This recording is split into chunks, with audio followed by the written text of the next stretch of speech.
What's up mga alien? Nagbabalik tayo dito kaya Budget Bikes Cavite para i-budget tong pinakamurang nakita ko na hydraulic na kumukulong-kulong hydraulic na MTB and alloy na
taas tumagos o sa taas dumaan dito yung kanyang RD.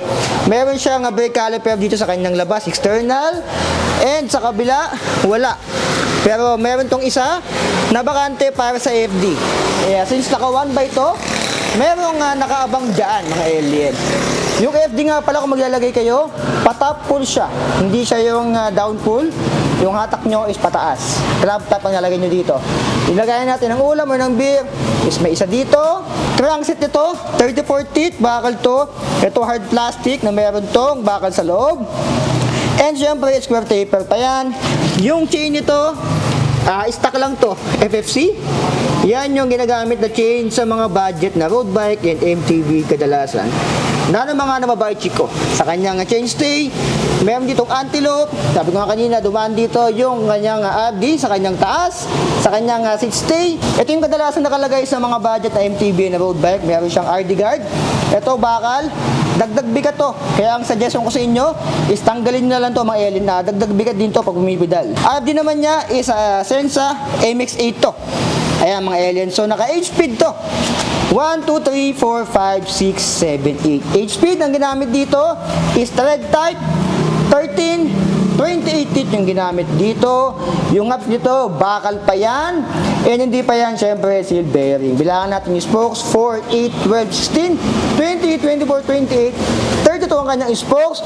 Ito, double wall alley rin yung ginamit dito. Yung gulong naman niya ay Kenda.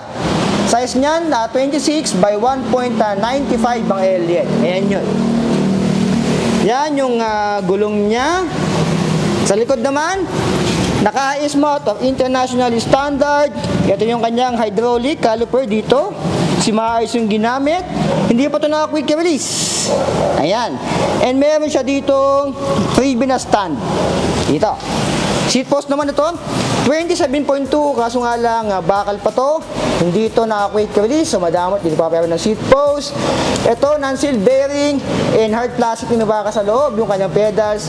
Meron naman siyang kasamang freebie dito na reflector. Ito, yung madalas malostrate sa mga ganitong upuan o ganitong mga saddle, yung antelope. Ayan, pag minatayang ganyan, yan yung madalas malostrate pag nagtagal mga alien. Yung upuan, antelope ang ginamit. Yung fork niya, ito is bakal pa, syempre 80mm. Wala siyang manual lockout dyan. Wala rin siyang preload doon. Wheels sa saunahan, same sa likod. Double wall alley rim, spokes 32, non-seal bearing hubs, bakal pa yung hubs niyan.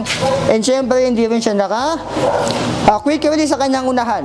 Ayan, mga alien.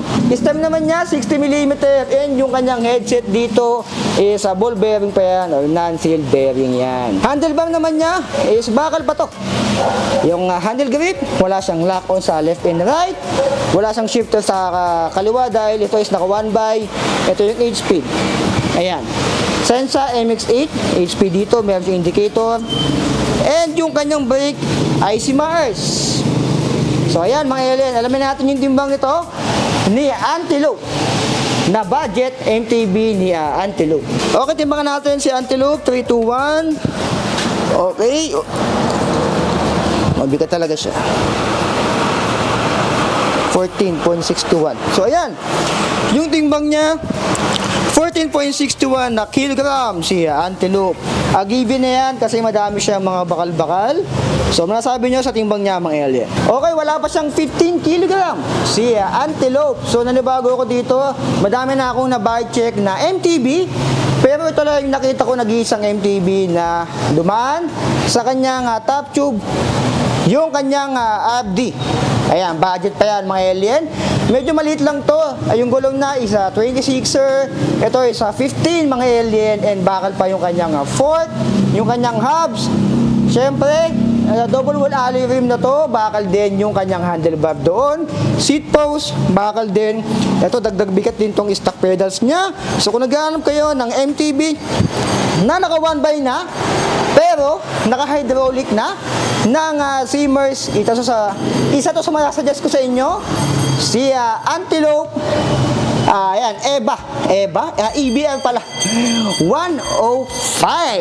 So magkano nga ba to dito? Kay Budget Bikes Cavite, ang presyo nito, SRP nito ay 7,000 pesos, pero less 200 pa to. So papalo na lang to ng 6,000. Meron na yung freebie na helmet mga alien. So ayan, si Antelope EBR 105. So ito na yung nakita ko na pinaka-budget na naka-hydraulic na ng Simmers.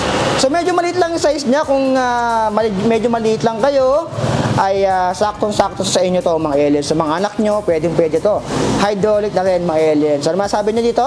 Kay EBR Antelope 105. Okay yan, yung ating buy check dito sa pinaka-budget na nakita ko na MTB, 6,800 pesos lang. Naka-hydraulic na ng Simmers.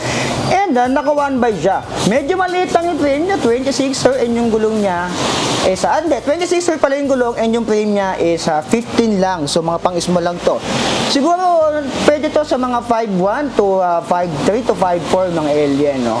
So kung medyo matangkad kayo, I think isa lang to. Or boss, meron mo bang size to? May size pa to si Antelope? Wala na. 26er lang ba to? One size lang to, no? Isa lang naman. Ayan, isang peraso lang pala to. Isang size lang. Lahat ng dumating na ulit, 56. Lahat to 26er. Ayun. So isang size lang talaga siya. Wala siyang medium. Ayan, mga alien. So 26er talaga siya. And yung frame niya is small size lang, mga 15. Sinukat ko yan kanina, 15 yung seat tube niyan, mga alien. So yun.